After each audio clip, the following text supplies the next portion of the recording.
बिस्मिल्लाहिर्रहमानिर्रहीम। On the demand of Sanjana Gaur ये problem integral transformation के लाप्लास ट्रांसफॉर्मेशन से यानी एप्लीकेशन ऑफ लाप्लास ट्रांसफॉर्मेशन से रिलेटेड प्रॉब्लम है। सॉल्व यहाँ पर एक डिफरेंशियल इक्वेशन दे रखा है d2 + 1y is equal to 6 cos 2 × t। यहाँ से डिफरेंशियल इक्वेशन से पता चल रहा है कि जो डिपेंडेंट वेरिएबल है वो y है और इंडिपेंडेंट वेरिएबल t है। If y is equal to 3 dy is equal to 1 when t is equal to 0, यानी इंडिपेंडेंट वेरिएबल t की वैल्यू जब 0 होगी तो डिपेंडेंट वेरिएबल y की वैल्यू 3 होगी और उसके डेरिवेटिव की वैल्यू 1 के इक्वल होगी। यहाँ पर d का जो मतलब है वो d/dt है, यानी y का t के रिस्पेक्ट में डिफ्रेंशिएशन जब करेंगे फर्स्ट डेरिवेटिव की वैल्यू 1 के इक्वल आएगी जब t की वैल्यू 0 के बराबर है। सबसे पहले तो हम लोग गिवन डिफरेंशियल इक्वेशन को यहाँ पर नोट करते हैं, यानी d² + 1 जिससे इसका हमें सॉल्यूशन करना है, सॉल्व करना है, y की वैल्यू निकालना है इन टर्म्स ऑफ t।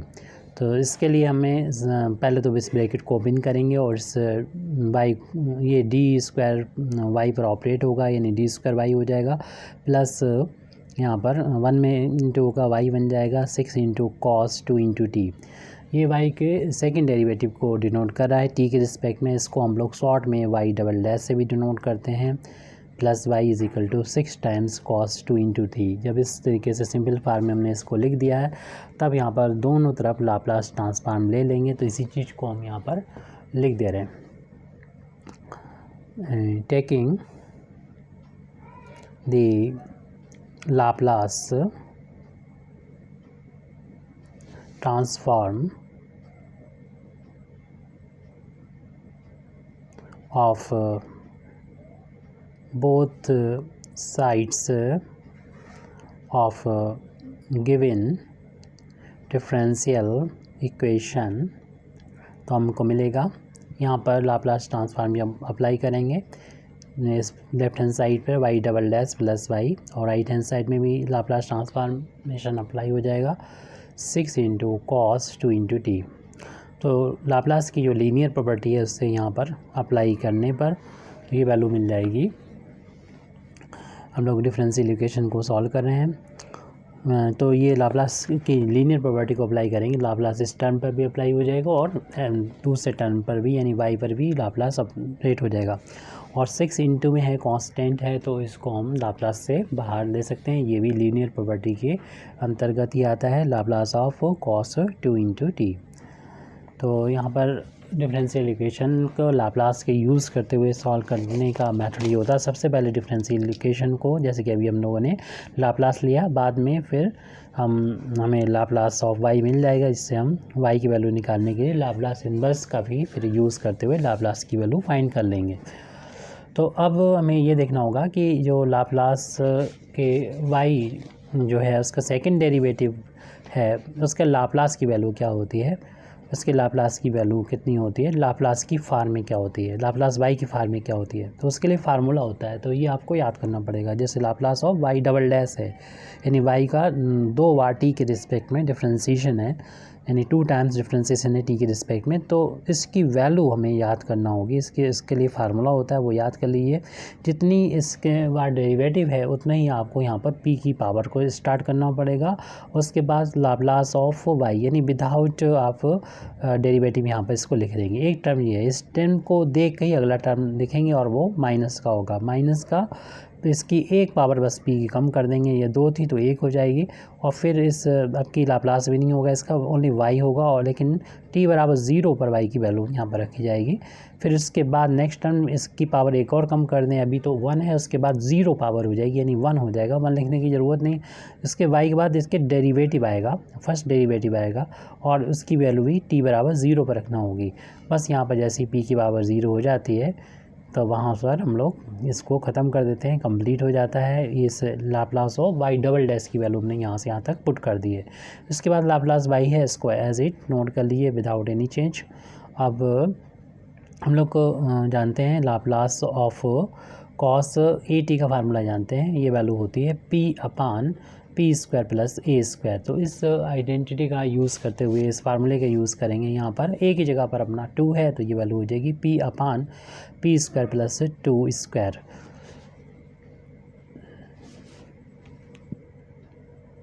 अब हमें अगले पेज अगले स्टेप पे जाना होगा। इस ब्रैकेट के अंदर हमें 2 वैल्यू मालूम है, जैसे कि हमने शुरुआत में बताया था कि t बराबर जब 0 होगा तो y की वैल्यू जो है वो 3 दे रखी है। इसे इस तरीके से भी लिख सकते थे, y एट t = 0 = 3, और इसको लिखा जा सकता है y डैश लिख सकते हैं, और इसकी t बराबर 0 पर वैल्यू 1 के बराबर बताई गई है। तो इन दोनों वैल्यूज़ का हम अभी यहाँ पर यूज़ करेंगे, जिसको हमने अंडरलाइन कर रखा है। तो रख देते हैं P square L Y, bracket को हटा देते हैं, माइनस पी इंटू ये वैल्यू तो 3 के इक्वल दे रखी थी, पीछे दिखा दिया तभी आपको हमने, और वाई डैश की वैल्यू इसकी वैल्यू 1 के इक्वल है वो लिख दी है, प्लस का एल वाई और राइट हैंड साइड में है 6p अपान में पी स्क्वायर प्लस 2 का स्क्वायर, यहाँ पर 4 हमने यहाँ पर लिख रखा है, लिख दिया है।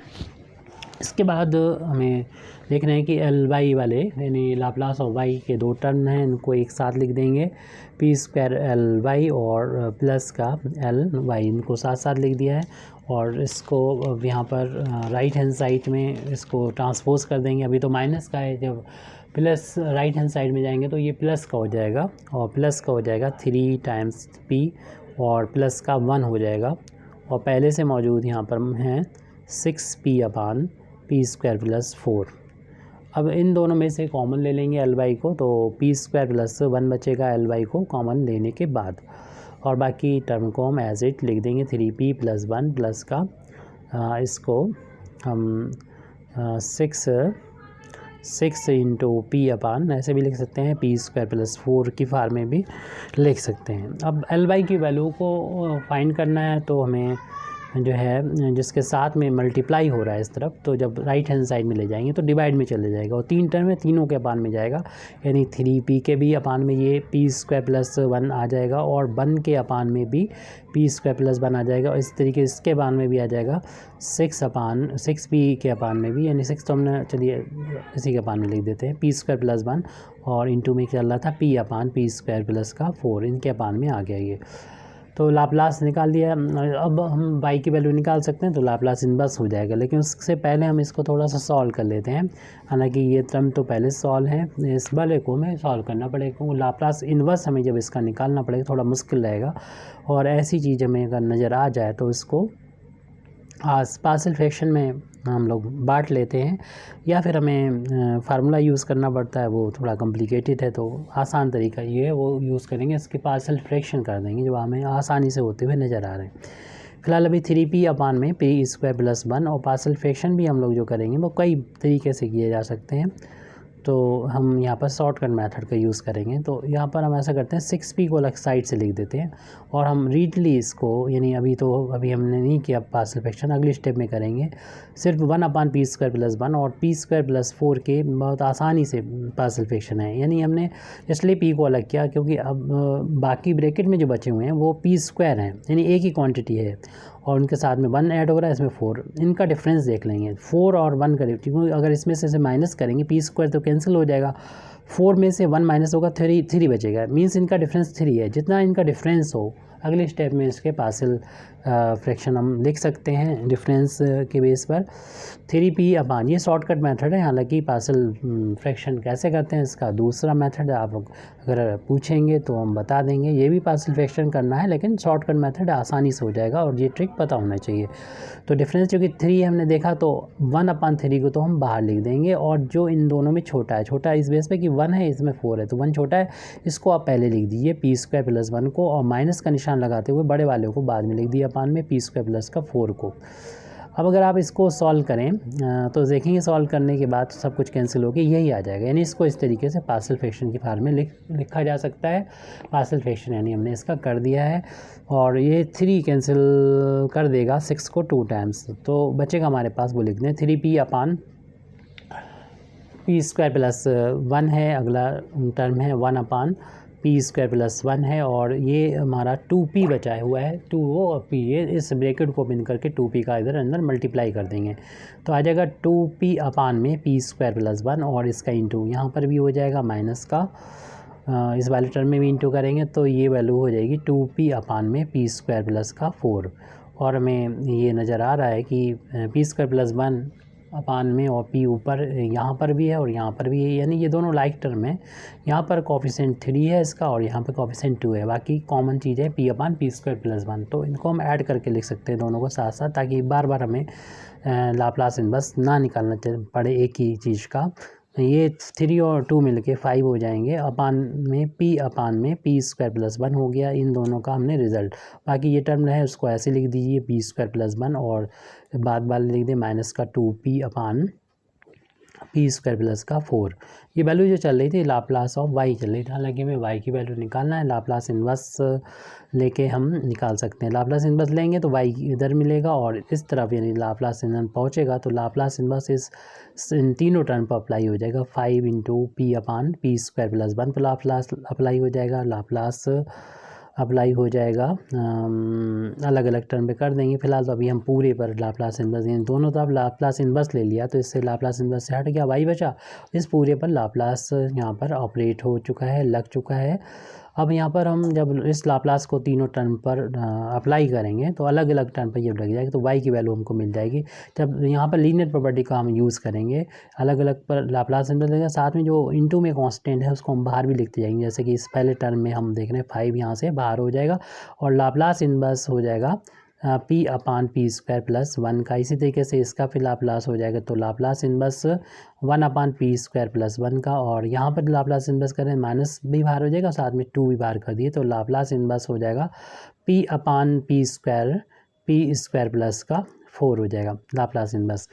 तो अगले स्टेप में यहाँ पर हम लिखेंगे। ये फार्मूला होता है, आपको मालूम है कॉस का जैसे फार्मूला हम लोगों ने देखा था कि Laplace of cos P upon P square plus A square की वैल्यू इतनी, मतलब लाप्लास ऑफ कॉस 80 की value P upon P square plus 1 होती है, यानी लाप्लास को उधर ले जाएं तो कॉस 80 बचेगा। Laplace inverse P upon P square plus A square जो होता है वो लाप्लास इन्वर्स होता है।